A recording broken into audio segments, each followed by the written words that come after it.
Muraho neza mwese mukurikira ibiganiro tugenda tubategurira umunsi ku munsi. Of course ni Nyandiko TV eguteguririkana kugezaho. Reka kandi mbashime mwese mwahisemo gukora subscribe kuri uyu muyoboro ku kinyamakuru cyacu of course cya YouTube. Mugenda mukurikira ibiganiro byinshi tubategura, ibiganiro bya entertainment, ibiganiro bya sport. Ariko kandi reka tubibutse haba abari mu majyaruguru, abari mu burasirazuba, abari mu burengerazuba, abari mu mujyi wa Kigali of course mwese nimwibagirwe gukora kuri subscribe kugira ngo buri kiganiro cyangwa se buri nkuru yose isohotse igenda ibageraho gatanu kuri gatanu.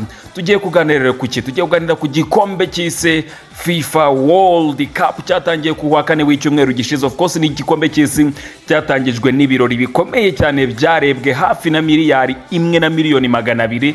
Kikaba igikombe cy'isi cyangwa se opening ceremony irebwe n'abantu benshi mu mateka y'igikombe cy'isi ugereranyije n'ibindi. Babandi rero bagenda bipima ku mukino wa ruhago cyangwa se wa football, ndavuga umupira w'amaguru, bagenda babona isomo, babona ko byanga bikunze umukino ukunzwe kurusha iyindi.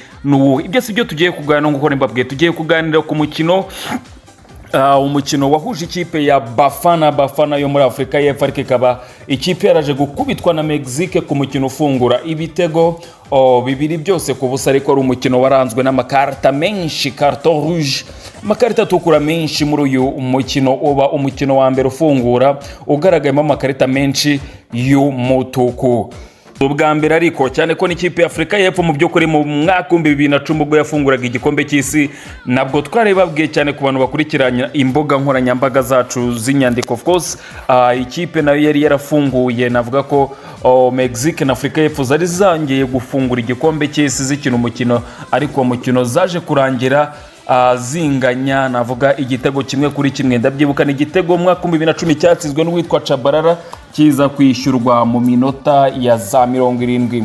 Ibyo byose ni ibintu byagiye biba ariko mu bigenda biranga amateka y'umukino.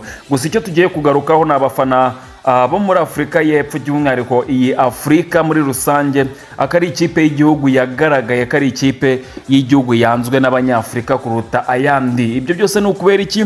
N'ibibazo bya politike, n'ibibazo bya politike biri kugenda biba mu gihugu cya Afurika y'Epfo, cyane ku kibazo navuga cyo kwirukana abanyafurika bakavuga ko batwara imirimo. Ariko ibyo byose byagiye bigaragaza by'umwihariko agahinda abanyafurika bafitiye iyi kipe ya Afurika y'Epfo, by'umwihariko n'igihugu cya Afurika y'Epfo. Abafana bo muri Afurika basanzwe bashyigikira amakipe y'ibihugu nk'uko bisanzwe by'uyu mugabane mu marushanwa mpuzamahanga, ariko ibintu byahinduye isura ku mukino wafunga igikombe cy'isi cya 2026. Ni umukino wahuje Mexique n'igihugu cya Afurika y'Epfo, mu gihe benshi kandi bari biteze ko Afurika y'Epfo izashyigikirwa n'abanyafurika. Abafana benshi cyangwa se abanyaburayi benshi nabo hirya no hino ku mugabane wa Afurika, ndavuga aba diaspora, bahisemo gushyigikira igihugu cya Mexique.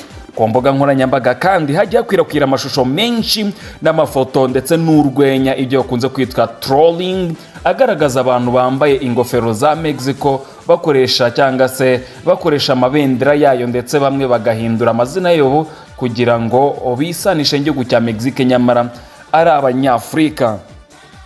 Nubwo kandi cyangwa se nubwo ibyo byasaga n'urwenya gusa cyangwa se trolling, byagaragazaga ikibazo gikomeye cyane kiri hagati y'ibihugu byinshi bya Afurika ndetse na Afurika y'Epfo nk'igihugu, cyane cyane kubera ibikorwa by'urugomo ndetse n'ivangura bikomeje kugenda byibasira mu by'ukuri abanyamahanga baba muri icyo gihugu cya Afurika y'Epfo. Uyu mukino kandi waje kurangira ikipe y'igihugu ya Afurika y'Epfo itsinzwe na Mexique ibitego 2 ku busa mu mukino wafunga irushanwa ko twabibabwiye. Nyuma y'umukino ku mbuga nkoranyambaga hajya habaho urwenya rwinshi, ndetse na bamwe mu banyafurika bishimiraga gutsindwa kwa Afurika y'Epfo. Hagati ariko bamwe mu banyafurika benshi bagiye batandukanye hirya no hino ku mugabane wa Afurika bagiye bagaragaza cyangwa se basangiza ibitekerezo byabo ku mbuga nkoranyambaga, bavuga ko bashyigikiye Mexique kugira ngo Afurika y'Epfo mu by'ukuri isubire mu gihugu cyabo ijye kurwanira ibibazo by'akazi cyangwa se imirimo. Bavuga ko abandi banyafurika bagenzi babo babatwara. Abandi basangije amafoto n'amashusho bagaragaza ko bahagaze ku ruhande rwa Mexique, bakoresha amagambo akomeye avuga ngo Mexique irwanya ivangura n'urwango ku banyamahanga. Exactly.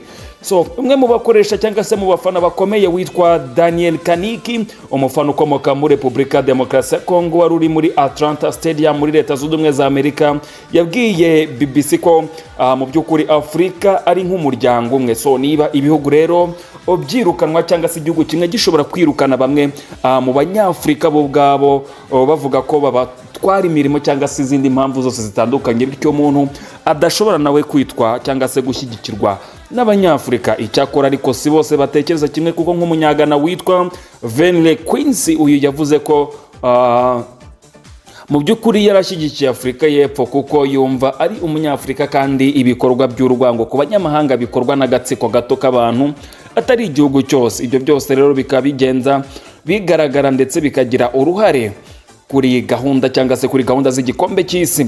Dukomeje kandi n'iyi nkuru, bamwe mu bantu bakomeye cyangwa se umwe mu bantu witwe George Kane Charles Leha, akaba ari umunyeshuri navuga imyaka 23 wo muri Ijuba ndavuga muri Sudani y'Epfo, yavuze ko bibabaje kubona igihugu kimwe cyangwa se bimwe mu bihugu bya Afurika bishyigikira Mexique ndetse bamwe bakanambara n'imyenda yayo, ariko ibintu byose byagiye bifata irangi cyangwa se bihindura isura mu masaha yakurikiye ku mbuga nkoranyambaga bigakurikira itsindwa ry'igihugu cya Afurika y'Epfo. Guverinoma kandi ya Afurika y'Epfo yashimye ikipe y'igihugu kubwo kwitanga ndetse no guharanira guhagararira igihugu cyabo neza nubwo batabashije kubona intsinzi. Ku rundi ruhande ariko bamwe mu banyafurika y'Epfo bo basubije bavuga ko igihugu cyabo batewe ishema nacyo. Ni ibibazo byinshi rero, gusa nanone kimwe mu bintu cyagiye kiranga iyi nkuru by'umwihariko hagati ariko muri iki gikombe cy'isi akaba banze gukinwa imikino navuga 3 mu gikombe cy'isi muri rusange,